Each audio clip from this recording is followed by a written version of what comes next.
శ్రీ గురు బ్రహ్మ శ్రీ మహాగణపతి నమః. గురువు యొక్క నక్షత్ర మార్పు అనేది ఆగస్టులో జరగబోతున్నది. ఈ యొక్క నక్షత్ర మార్పు అనేది మనం గత నక్షత్ర మార్పు గురించి కూలంకషంగా వివరించడం జరిగింది. ఇప్పుడు జరుగుతున్నటువంటి మార్పు వచ్చేటప్పటికి గురు నక్షత్రం అంటే గురువు తన యొక్క నక్షత్రం ప్రస్తుత నక్షత్రం వచ్చేటప్పటికి శుక్రుడి యొక్క నక్షత్రమైనటువంటి రోహిణి నక్షత్రంలో శత్రుస్థానంలో ఉన్నాడు. ఈ యొక్క స్థానం నుంచి తన యొక్క మార్పు అనేది జరగబోతున్నది. కుజుడు నక్షత్రమైనటువంటి మృగశిర నక్షత్రంలోకి మార్పు జరగబోతుంది. రాబోతున్నటువంటి 100 రోజుల పాటు అంటే నవంబర్ 28వ తారీఖు వరకు కూడా గురువు ఈ యొక్క మృగశిర నక్షత్రంలోనే ఉండబోతున్నాడు.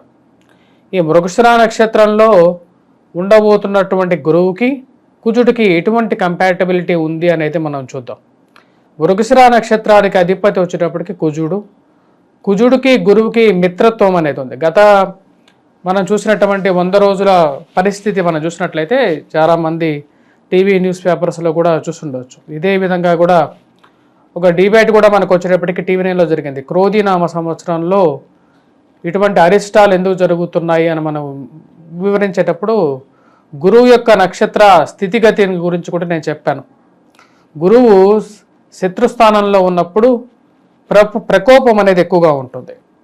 అందుకే ఆగస్టులో మనం చూసుకున్నట్లయితే ఏవైతే వైరాలు ఉన్నాయో ఆ వైరాలు అనేవి కొంత శాంతించడం, యుద్ధ వాతావరణం కొంచెం తగ్గటం అనేది కూడా మనం గమనిస్తూ ఉండొచ్చు. ప్రకృతి ప్రకోపం అనేది కూడా తగ్గుతూ ఉంటుంది. ఇప్పుడు రాబోతున్నటువంటి 100 రోజుల పాటు మృగశిర నక్షత్రంలో గురువు ఉన్నప్పుడు కొంచెం కంపాటబిలిటీ అనేది ఉంటుంది. కాకపోతే కుజుడు నీచత్వం కూడా పట్టబోతున్నాడు. దాని గురించి కూడా వీడియో చేశాను, అది కూడా చూడండి.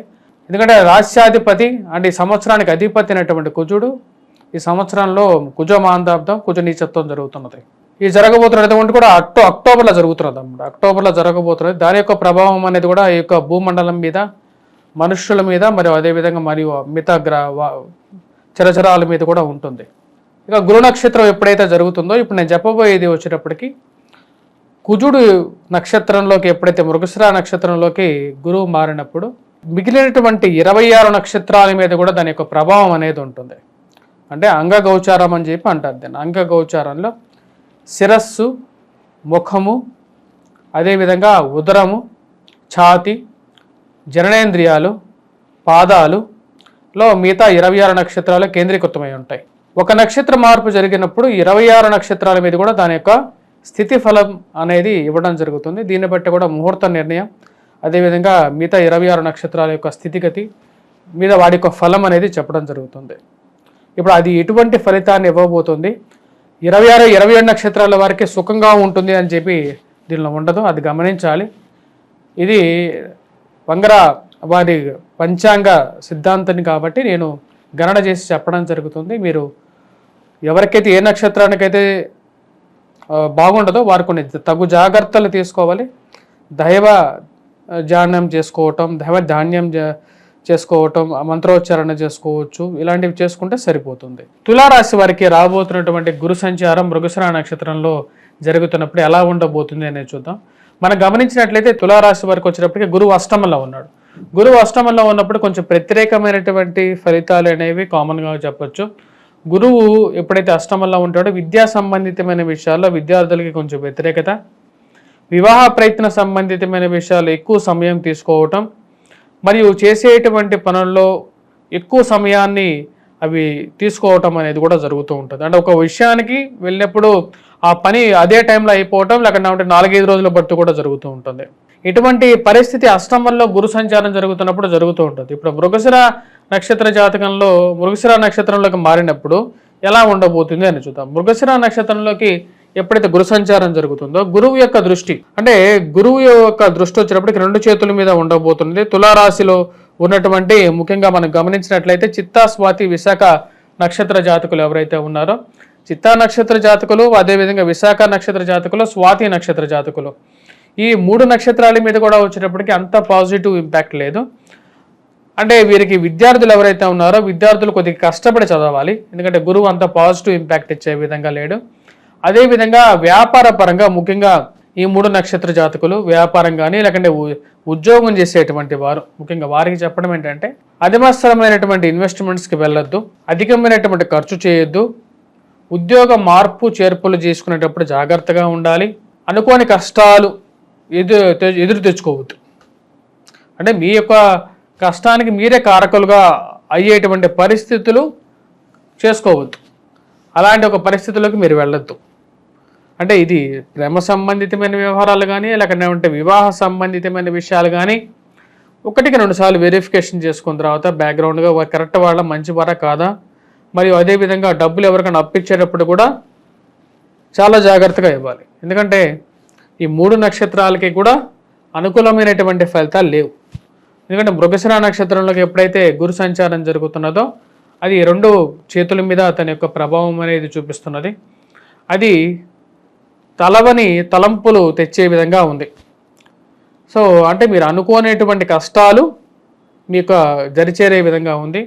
నేను నెగిటివ్ చెప్తున్నాను కాదు, ఇది ఉన్నట్లుగానే చెప్తాను. గురువు అష్టమంలో ఉన్నప్పుడు కూడా ఇంచుమించు ఎటువంటి ఫలితాన్ని ఇస్తాడు.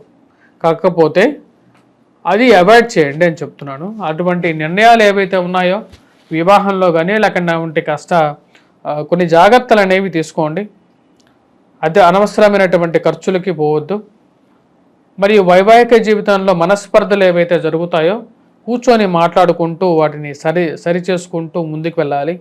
అంతేగాని 10 మందిలో పెట్టి మీరు 10 మందికి ఇదవ్వకుండా చూసుకోండి. మీరందరూ మనం బాగుంటేనే మన చుట్టూరు జనాలు ఉంటారు. ఎప్పుడైనా ఆ విషయాన్ని గుర్తుపెట్టుకోండి. మనమే బాగలేకపోతే మన చుట్టూరు ఎవరు జనాలు ఉండరు. అందరూ మన గురించి మాట్లాడుకుంటూ ఒక స్టోరీలాగా మన జీవితాన్ని చేసుకోకూడదు. ఎందుకంటే గురువు సరైనటువంటి స్థితిలో లేనప్పుడు అటువంటి ప్రభావాన్ని చూపిస్తాడు. విద్యా సంబంధితమైన విషయాల్లో విద్యార్థులు ముఖ్యంగా వచ్చేటప్పటికీ కష్టపడి చదవండి. గత సంవత్సరంలో గురువు ఎటువంటి ఫలితాన్ని పాజిటివ్ ఇంపాక్ట్ ఇచ్చాడు. ఈ సంవత్సరంలో గురువు అష్టమంలో ఉన్నప్పుడు కొంచెం నెగిటివ్గా ఉంటుంది. అలా అని చెప్పి రాహుకేతువుల బలం అనేది ఈ రాశి వారికి ఉంది కాబట్టి వాటి వల్ల వీరి రాశి వారికి బాగానే ఉంటుంది. ముఖ్యంగా రాజకీయంగా ఎదగటం కానీ లేకుండా ఉంటే కొద్ది కష్టపడి చదివితే రాహు కూడా చాలా బలమైనటువంటి అదృష్ట శక్తి, అంటే కనపడినటువంటి గ్రహం అన్నమాట, ఛాయాగ్రహం. కాబట్టి దాని యొక్క ప్రభావం అనేది ఒక పాజిటివ్ ఇంపాక్టే ఇవ్వగలుగుతుంది. కాబట్టి గురుగ్రహం మంత్రజపం కానీ లేకుండా ఎటువంటి పరిహారాలు నేను చెప్పానో ఈ యొక్క రాశి వారికి ఆ యొక్క పరిహారాలు పాటించండి. ఎటువంటి పరిహారాలు చేసుకోవాలి అనేది చూద్దాం. ఈ రాశి వారికి వచ్చేటప్పటికి ముఖ్యంగా రాశితో పాటు నక్షత్ర రీత్యా చెప్పడం జరిగింది. 27 నక్షత్రాలకి ఏ నక్షత్రానికి ఆ రాశిలో ఉన్నటువంటి 3 నక్షత్రాల్లో ఏ నక్షత్రానికి బాగలేదు కూలంకషంగా చెప్పడం జరిగింది. సో ఈ నక్షత్ర రీత్యా ఆ నక్షత్ర వాళ్ళు ఎవరెవరికైతే కొంచెం ఇష్యూస్ అనేవి ఎదురవుతూ ఉన్నాయో వారి యొక్క సొంతంగా ఎక్స్పీరియన్సెస్ బేస్ మీద కూడా వారు ముఖ్యంగా వచ్చేటప్పటికి గాయత్రి మంత్ర జపం, ఎవరికైతే ఉపాసన ఉందో గాయత్రి మంత్ర జపం చేసుకోవచ్చు. లేనటువంటి వారు మేధా దక్షిణామూర్తి శ్లోకాన్ని పఠించడం, అదేవిధంగా గురువారం పూట దత్తాత్రేయ స్వామిని పూజించినట్లయితే సరిపోతుంది.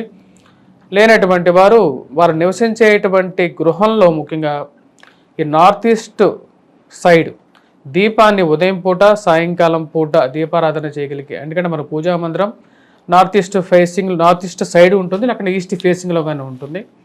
అక్కడ దీపారాధన అనేది అనునిత్యం చేయాలన్నమాట. అంటే ఉదయం పూట సాయంకాలం పూట 2 పూట్ల చేయటం వల్ల కొంచెం అనుకూలమైనటువంటి ఫలితాలు ఎక్కువగా ఉంటాయి.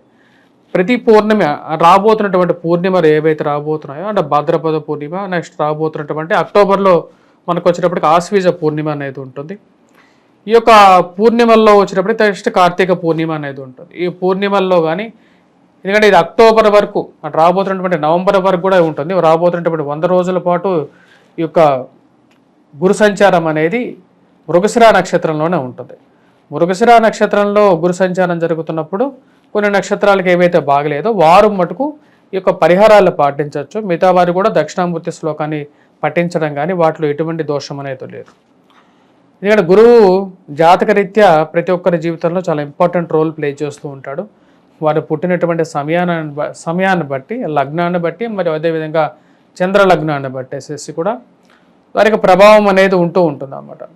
సో ఇటువంటి పరిహారాలు చాలా సింపుల్ రెమెడీస్ మన ఇంట్లోనే చేసుకోవచ్చు అన్నమాట. సో మన ఇంట్లోనే మన పిల్లలకి కూడా నేర్పించండి దక్షిణామూర్తి శ్లోకాన్ని ఎలా చదవాలి, మరియు అదేవిధంగా మన యొక్క దీపారాధన ప్రక్రియలు చేయటం అనేది ఎలా చేయాలి అనేది కూడా మీరు పాటించినట్లయితే శుభం కలుగుతుంది. స్వస్తి.